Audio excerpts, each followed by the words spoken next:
Alex Marshall started coaching in February 2020. I think I just heard a collective groan. Alex did too, which is why she turned to social media, specifically Instagram, as a way to gain followers and leads.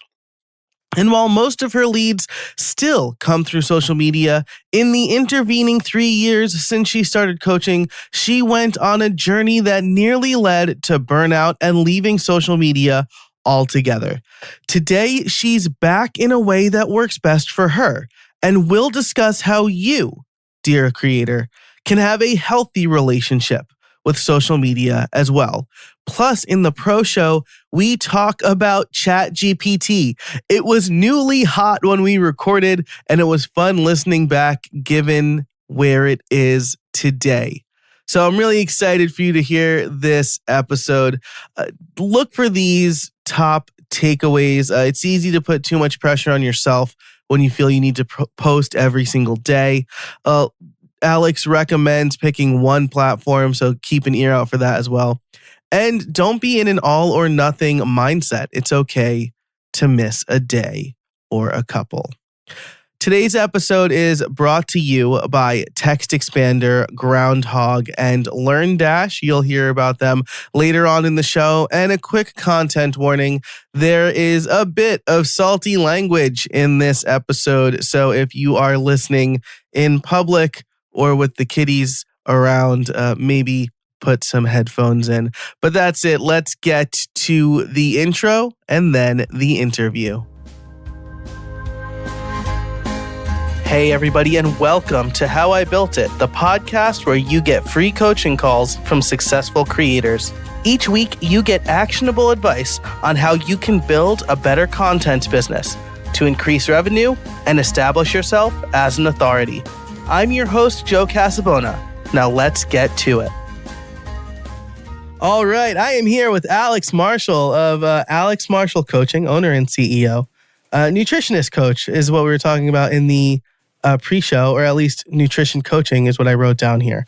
We're going to be talking about like social media and burnout. And in the pro show, we're going to be talking about ChatGPT and our impressions as we record this in January of 2023. Alex, how are you today? I am doing great. How are you? I'm fantastic. Thanks for coming on the show. We had a most excellent pre-show that I didn't record. So that's just for us about South Park. Oh man, we covered a lot of bases. Things we covered Dr. a lot. Oz. It was Dr. Oz. He was at Wengers or whatever, however he mispronounced both of those. Oh, Wegmans. Wengers is what he said. I think it's Wegmans and Renders. Yeah. Anyway. The crudités. The crudité, of course. Everyday people going to buy crudité. Yeah. Anyway, we had a really good pre-show, and it's a bummer for everybody who wasn't us. Yep. Missed out. But I'm really excited to talk to you today. We met at Craft and Commerce last year. And I wanted to specify that we are recording this in January 2023 because who knows, by April when this episode comes out, ChatGPT might have like taken over the internet and might actually just replace this whole podcast with whatever it wants to replace it with. So these are our impressions now. It's exploding so quickly. I just heard about it in the last couple of weeks. And since then, I've seen so many posts about it. So I'm very curious to see what will happen in April. I know, likewise. So, but we'll talk about that more in the pro show.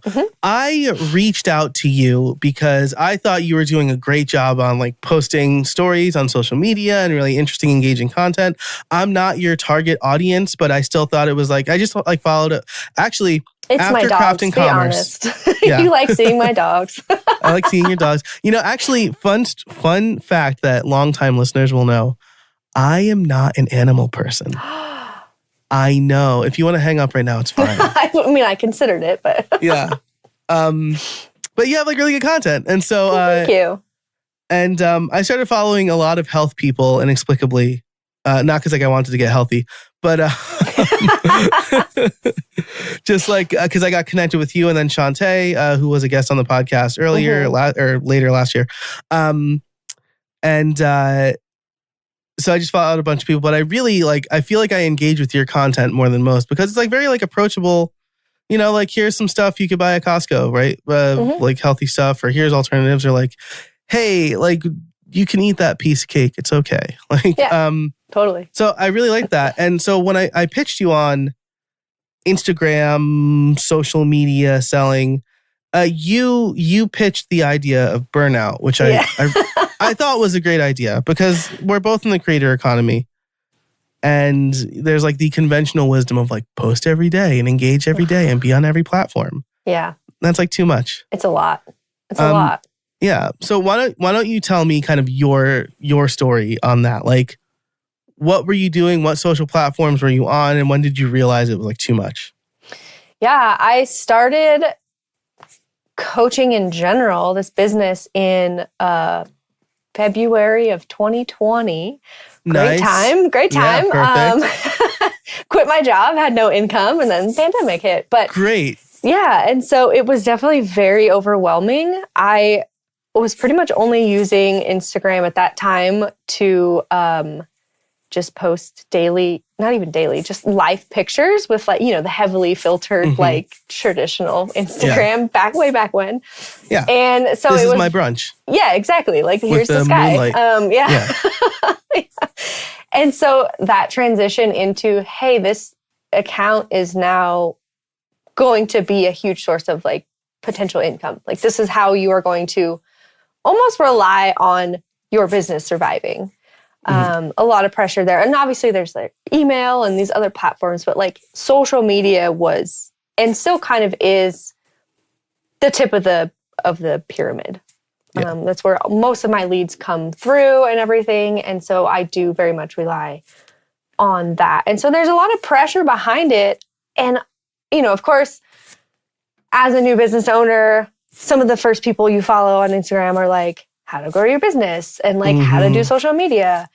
And it gets very quickly, at least for me, it was very overwhelming because everyone says something different. Like this person says you should post every day. This person says you should post a reel when reels came out later, a reel and a static post every day, and then show up in your stories 15 times. And then this other person says 3 times a week is fine.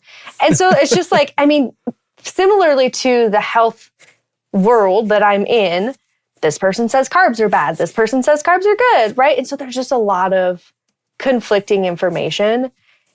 And the other thing I find very ironic is a lot of people, the accounts, bigger accounts on social media that talk to you about how to grow your social media following. I feel like that's such a just cherry-picked niche. Because it's like, of course you are going to be able to grow easily on social media when you're talking about how to grow on social media. Right. Because everyone on social media wants to know that information. It's not like everyone on social media wants to know like how to like shop at Costco, right? Like that is right. And so it can be, there's a lot of that comparison of, well, this person, I don't know if you follow like Brock Johnson or his mom or whatever, but they're huge, like how to make your Instagram grow. And he's like, I posted a reel every day and got like 30,000 followers. And it's like, cool. Well, you're talking about how to do Instagram. Right. That'll apply to every person on Instagram. Right. Like that's very different. And so there's a lot of that comparison trap that happens of like, well, how come I didn't get 30,000 followers? You know what I mean? Yeah, But, right. It's like people who say they coach people on how to coach when they've never coached anybody, right? It's like the same thing. Yeah. I'm going to teach you how to be an effective coach. I've never done it before, but I'll teach you. Yeah, like I know how to do it. Yeah. And then on top of that, you have all these other business owners that are like, oh, like follow my things to make 6 figures in your first month. And you're like, oh, what? And so there's a lot to wade through. And so for me, I think I was pretty consistent-ish about posting at first. And it also can be overwhelming because it's like there's so much stuff that you know and you want to talk about, but getting it out in concisely and digestible and like searchable, and it has to be all these things so it can, apply to what the algorithm's favoring at the time. It just was a lot. And then I had other projects come up. I got more clients, and that I was, I think, subconsciously holding myself to this standard of like, you have to show up on social media. You have to do these things. You have to launch this product, and that entails all these things and all these different strategies. And it was so much to the point where I was just like avoiding doing it. Like I just stopped posting pretty much. Like I still kind of always show up in my stories with my dogs or like sharing funny memes or whatever. Right. But actual posting on my feed like halted. I think I didn't post for like 2 or 3 months because it was just overwhelming. So let me ask you, did that negatively impact your business? Yes. Okay. Yeah, yes and no. I wouldn't say it was super negative, but things definitely slowed down. Last year specifically, like mid to late 2022, I was in this other group program it was like a very small group program about creating and launching a course. Like we all kind of created a course together and like launched it. Some people didn't launch at the same time and they pushed it out or whatever. But for the most part, it was that extra accountability. And at that time, like that was so time intensive. Like creating a course isn't super easy. Right. On top of buying a house and moving and some like pretty gnarly family issues, people in the hospital, like, you know, a lot of stuff happening. Like it was just a lot. Right. And so I brought on 2 assistant coaches last year as well, one in February, one a few months later, I believe. And so like we all kind of had some clients, but it definitely got to the point where it's like, okay, there's a direct correlation with I'm not showing up on social media as much and my income is now suffering because of it. And it kind of was that, it felt like, you know, this downward spiral of like, well, if I don't post on social media, I'm not going to get any income, but also like I'm so overwhelmed and burnt out with social media. So like, how am I going to get this income and like, what am I going to do? And it was just a lot. And I would put all this pressure on myself of, oh, I have to have this newsletter once a week. At one point I was like, I want it to be like 3 times a week. And then I have to post on social media and do these things and show up. And like, also, you know, your whole life is content basically. So like take a picture of your food and like show your groceries. And I would be on Instagram seeing other people do it and seeing the posts that they were making that were so simple. And I'm like, well, shit, like that's so easy. Why am I making this so complicated? Like for when Reels first kind of were huge and coming out and everyone was like lip syncing to songs and like trending audio. For some reason in my brain, like that's what I had to do. But I'm like, I don't want to dance. Like, I don't want to do the things. But then I'd see someone do a reel that's just text over like a moving background and like that was a reel. And I'm like, well, shit, that's so easy. Right. But it still like was just so overwhelming for me that I like still just didn't do it. Right. And so it got to the point where that pressure I was putting on myself of I have to post and I have to post this way and like make it be easy, but also it should be entertainment and educational. And it got to the point where I was just like, you know what? I am just taking social media off of my plate for a while. And if I post, cool, but I'm not going to hold myself to some standard. And it got to the point, like that was immediately a huge relief. Like just by being like, that is just not going to be a goal for right now. Right. Like it needs to be again at some point, but for right now, my energy and time is occupied elsewhere with very important like life things. Right. And my clients, of course, like those are always in the priority, like taking care of current clients. Right. And then from there, it kind of just, I'd be kind of scrolling, making breakfast, and I'd hear this really funny audio and be like, oh, I could do this one like funny reel about it. And then I would do it there on the spot and post it. Like there was no strategy to my Instagram game at all. Like I would stop what I was doing Also, hashtag ADHD, like that helps. I would stop what I was doing, like make a post and then like go about my day.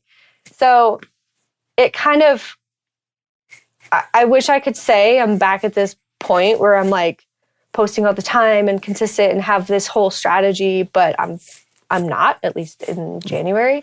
And I think the moral of the story, right, is you don't necessarily have to, right? You need to do what works for you. Mm-hmm.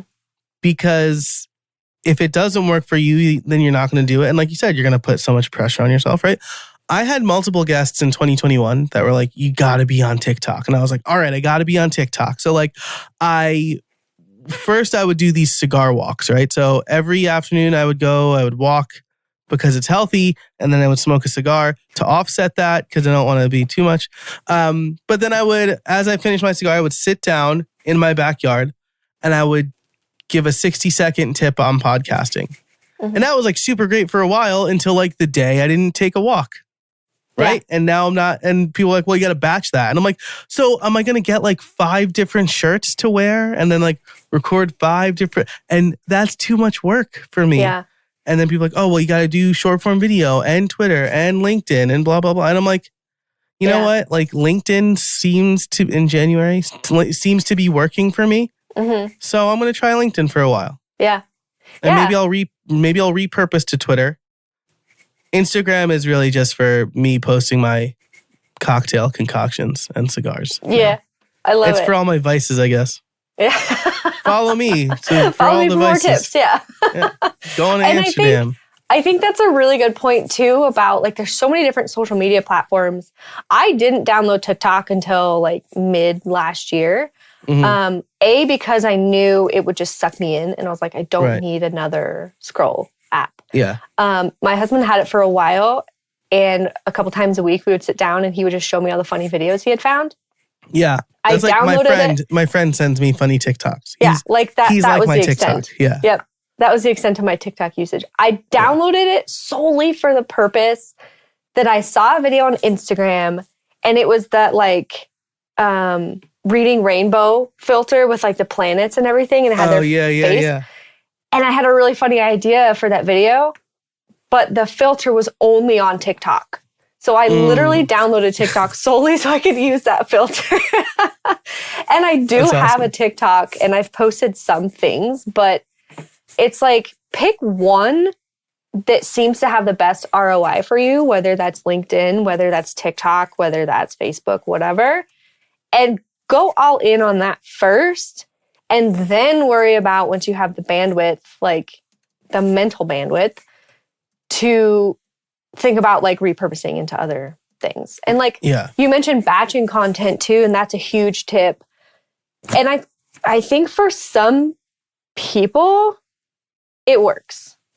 For other people, like for me, for some reason, I've tried it multiple times and I can't, and I have found that it works better for me to have the idea for the post. I do have a capturing system and I use Notion for that. Mm-hmm. Where if I have an idea for a post, like a swipe post or whatever, I can capture it at least there, jot down any kind of notes, and then like revisit it when I feel like I want to do that post. But like, it's easier for me to be like, okay, I have this idea for this post, or I know this one I want to do. I'm going to do the caption. I'm going to do the thing in Canva, post it. And it seems to be a lot harder for me personally to sit there and make a bunch of Canva graphics for a bunch of posts or a bunch of reels and then write all the caption. Like that just, it's harder for my brain to wrap itself around. And so again, I had to take that pressure off of myself to batch. I might try it again one day, but for now, that's just not what works. Yeah. And I feel the same way. Like, especially because like I do like threads or like the carousel posts on LinkedIn now, which are like, you know, a solid, I don't know, 300, 200 words, maybe. Mm-hmm. Like 10 tweets. I haven't been on LinkedIn for a while. I should probably check. LinkedIn is like, I mean, take your own advice and see what works best for you. But LinkedIn has been way better for me than every other social media platform so far. Yeah.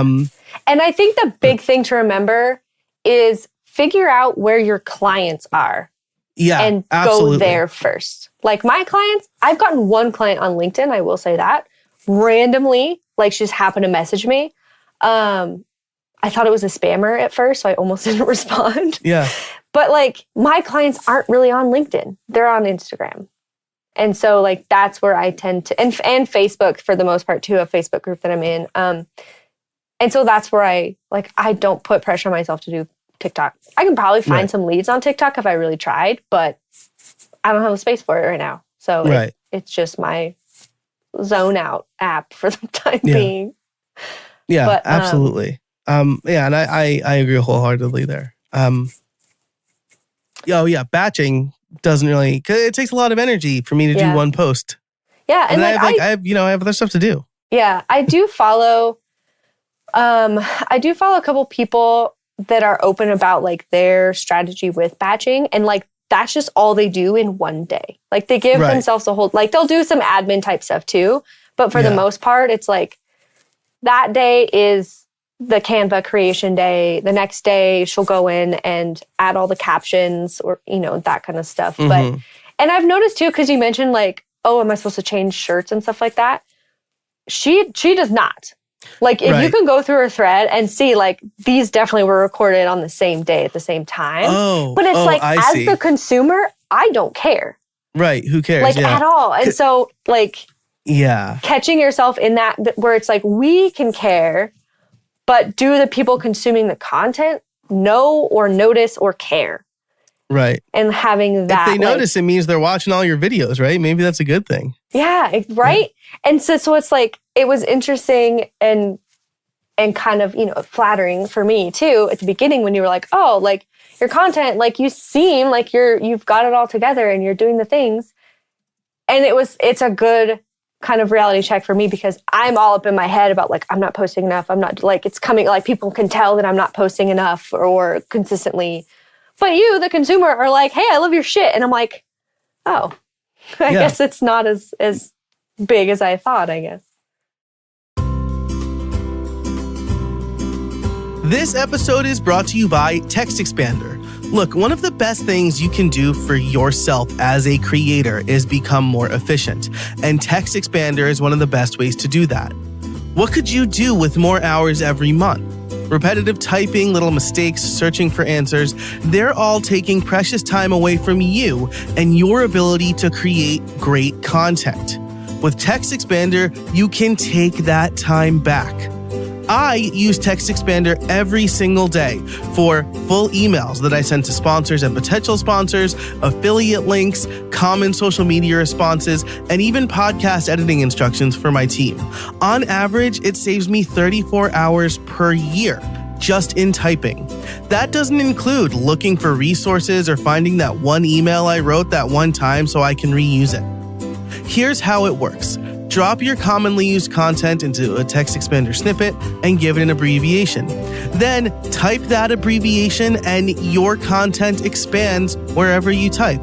TextExpander is available everywhere from the PC to the Mac to Android and iOS. Show listeners can get 20% off. Just sign up at howibuilt.it/TextExpander and become more efficient today. This episode is brought to you by LearnDash. Look, I've been making courses for a long time. I've taught at the college level, and I've created curriculums for several different organizations, including Udemy, Sessions College, and LinkedIn Learning. When I create my own courses, there's no better option than LearnDash. LearnDash combines cutting-edge e-learning tools with WordPress. They're trusted to power learning programs for major universities, small to mid-sized companies, startups, and creators worldwide. What makes LearnDash so great is it was created by and is run by people who deeply understand online learning and adds features that are truly helpful for independent course creators. I love the user experience. And now you can import Vimeo and YouTube playlists and have a course created automatically in seconds.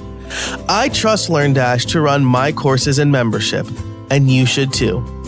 Learn more at howibuilt.it/LearnDash. This episode is brought to you by Groundhog.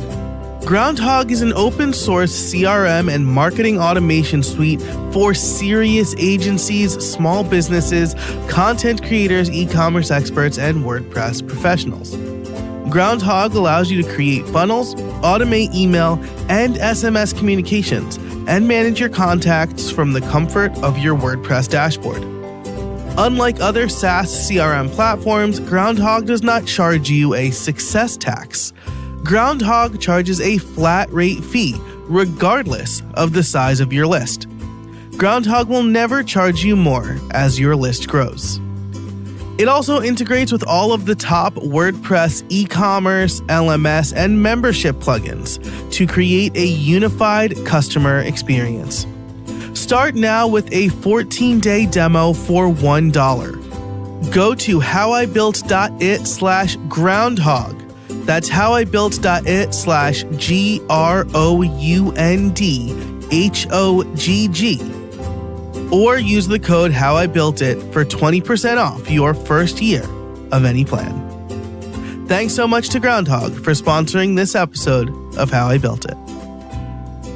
Thank you for sharing that story because I think it really resonates, right? Because you're right. Like there's like the be everywhere mentality. There's the be consistent everyday mentality. And like, you got to do, I had Marley Major on the show. She has a book called But Are You Making Money? Or But Are You Making Money? I think is what it's called. It was episode 301. Okay.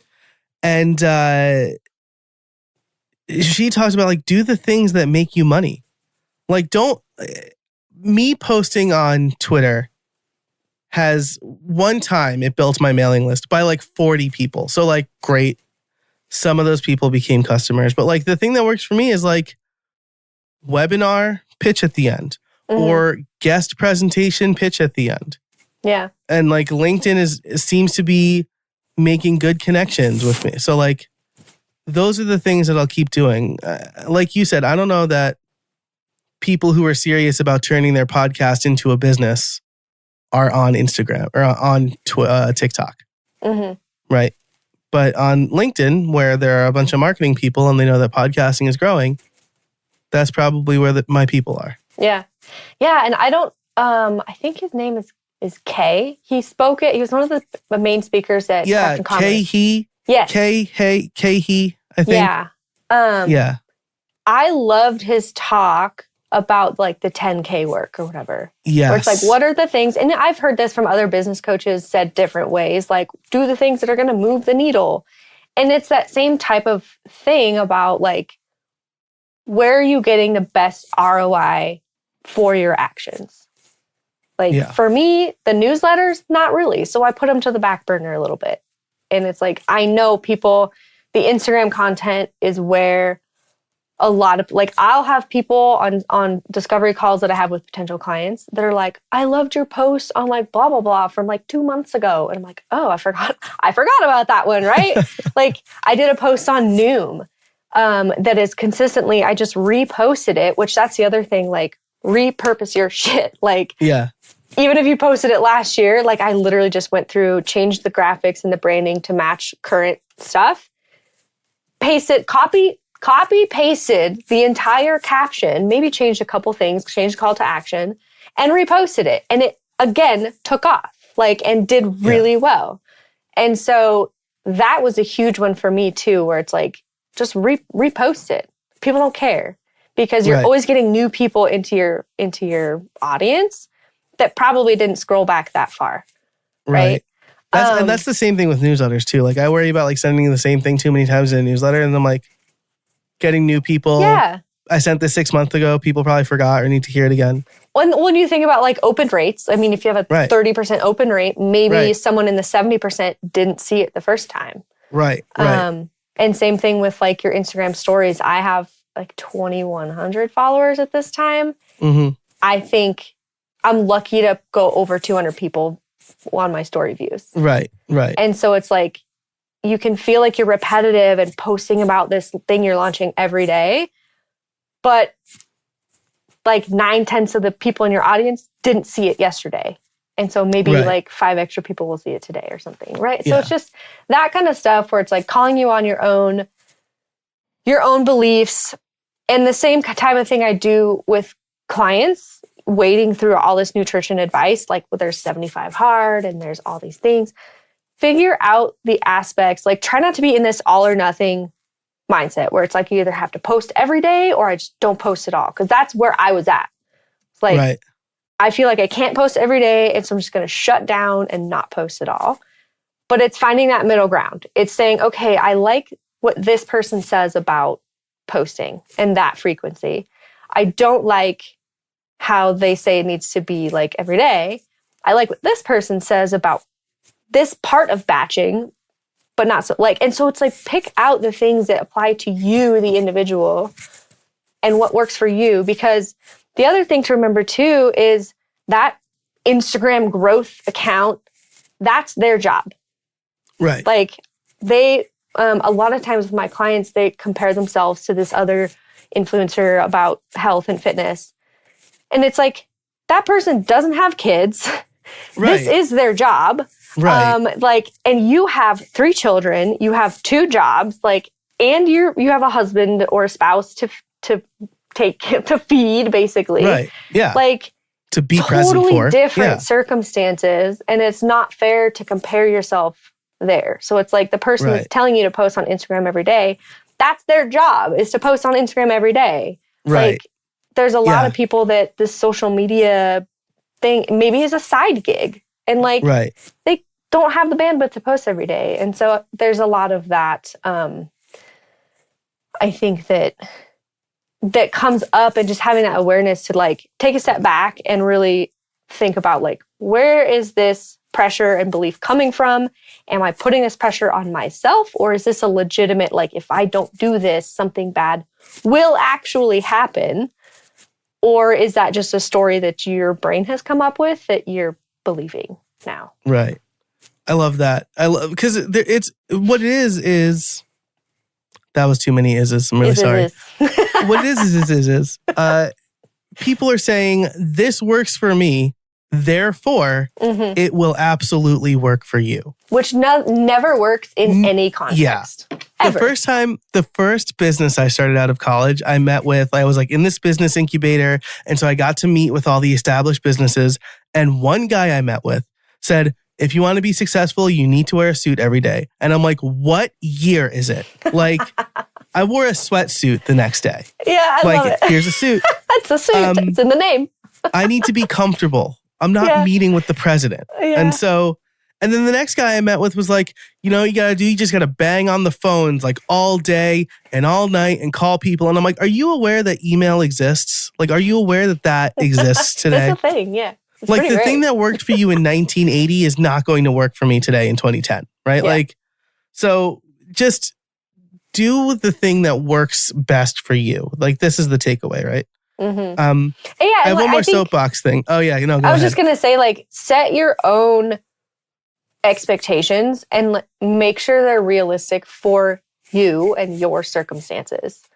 Like, I think that was the biggest thing for me, is that I was putting all this pressure on myself. Like, yes, it was coming from the other people I was following, but I then crafted this belief and this expectation for myself without really considering or taking into account, like, 90% of my brain space was occupied with like some really heavy life shit, like really heavy stuff. And so, like I said, once I just made that decision of like, I'm taking this off of my plate. If I post, cool. If I don't, that's okay too.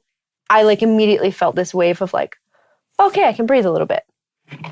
Yeah. And it really sounds like as soon as you took that pressure off yourself, you started coming up with fresh ideas, right? Like, the cooking breakfast, and you saw the reel, and then you like did one right there. Like, you can't do that when you're in a state of burnout or near burnout, right? Because you're just thinking like, oh, this doesn't matter. Or like, I can't even give myself the energy to do this. Yeah, it's not going to be perfect and it's not going to be every day. So like, why even bother? Yeah, why even bother? Exactly. It's finding that middle ground that allows you to have that creativity and have that like little moment of like, oh, this would be a really good idea. Right. And giving yourself the permission to do it on the spot, even though it's not what your plan was. Like, just if it resonates with people, something's better than nothing, right? Or just like what you said, like it doesn't, well, what you say like in your social media post, right? Mhm. About like, I think this was you, right? Like just because you have like cake at dinner doesn't mean like your diet's gone forever, right? Like yeah. just next meal is the next Yeah. the next time you have the opportunity to make a good choice or whatever. Yeah. Totally. So I really like that.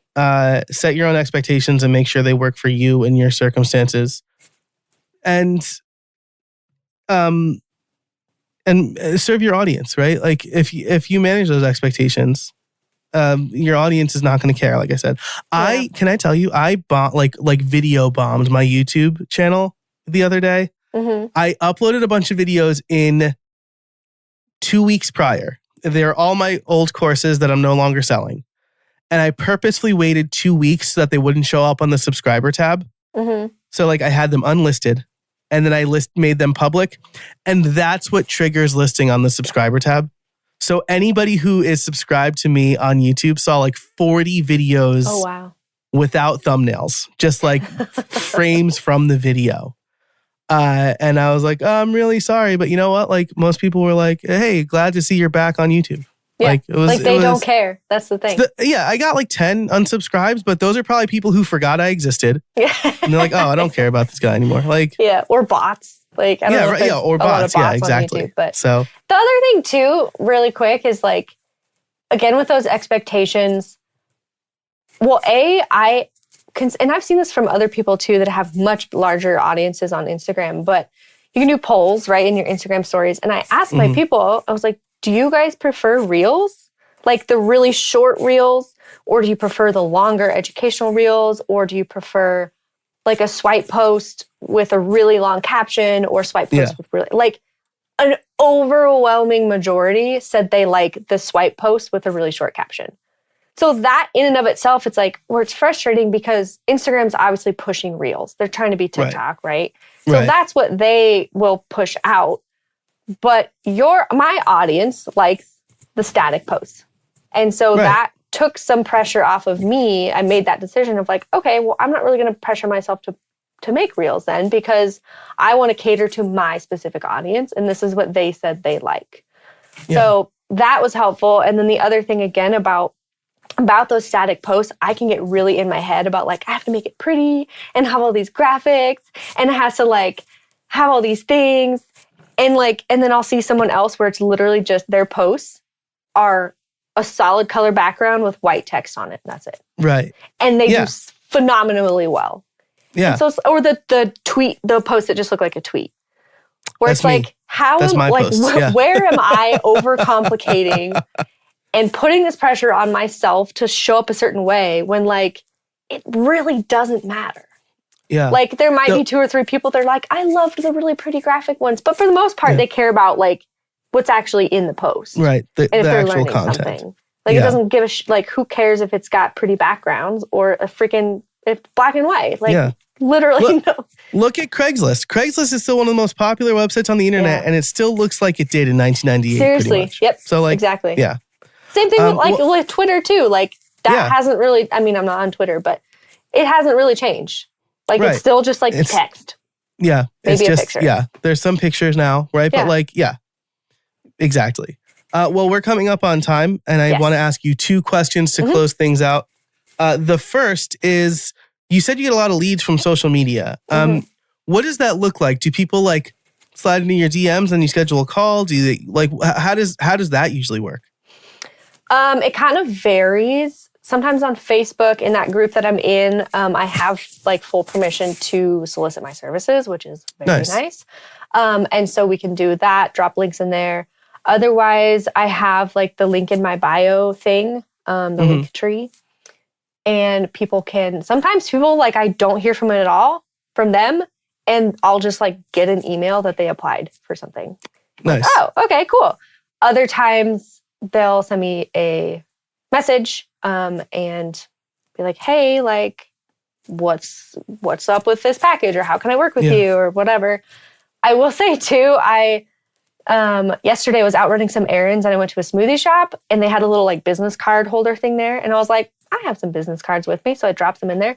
not even an hour later, shit you not, someone called me and they're like, I saw your card at the smoothie shop. Like, and I want to know more about your coaching. And I was like, what? What? So don't That's underestimate amazing. business cards. Like still in 2022, like don't underestimate it. Yeah. I love that. I got another client from a business card at a chiropractor office one time too. Like you just Nice. never know. Yeah. So it varies to answer your question. Okay. And if someone's That's- listening and they like are like, I want to know about this person, like don't, I always say like my DMs are open. Nice. I don't have like 100,000 followers where I have to like really moderate my DMs. So like bring it on. Yeah. Awesome. I love that. All right. And my final question here is, where are you at now? Like I usually say, like, what do you recommend, for people to get started? But I think we covered that really well. So, where are you at now with your social media stuff? Are you kind of doing it like as you think of it? Is there some sort of strategy right now? I, for the most part, is as it comes to me. Like I said, I do have a way to capture ideas in Notion. And sometimes I might go in and do that post. But for the most part, it is kind of spur in the moment, or it's like, oh, I've had this idea in my head for a couple of days and I've had it listed. I want to do this post now. I am getting ready to launch a group program again. So my content will be a little bit more focused towards that. And I did buy for Black Friday some templates for that. Nice. And so I'll kind of explore those and see if I can tweak them. And then I think I'm really going to try to leverage that Chat GPT, which we'll talk about soon, to try to help at least get something started and then kind of tweak it.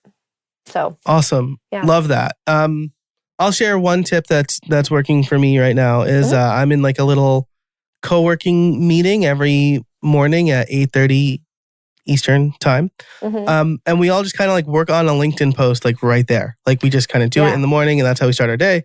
And then we move on to other stuff. And I really, that's been working for me. So I think I'm going to try to do that. Just like first thing I do when I get to my office is like work on a LinkedIn post.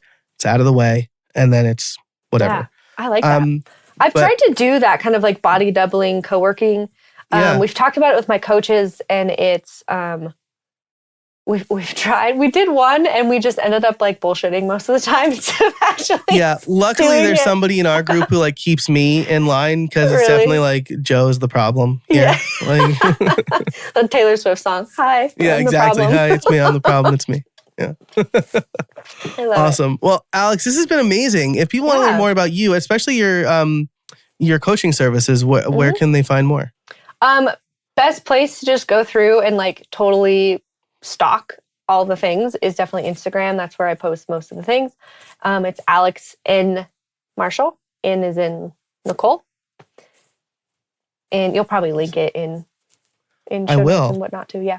That's my next spiel. Yeah. Perfect. Yeah. And so from there, like I said, you can slide into my DMs. I have a bunch of highlights about different things. Of course, I have a highlight for my dogs and all that fun stuff. That's the best place to find me. Awesome. Well, I will link to that and everything we talked about in the show notes, which you can find over at howibuilt.it/308. Alex, thanks so much for joining us today. I really appreciate it.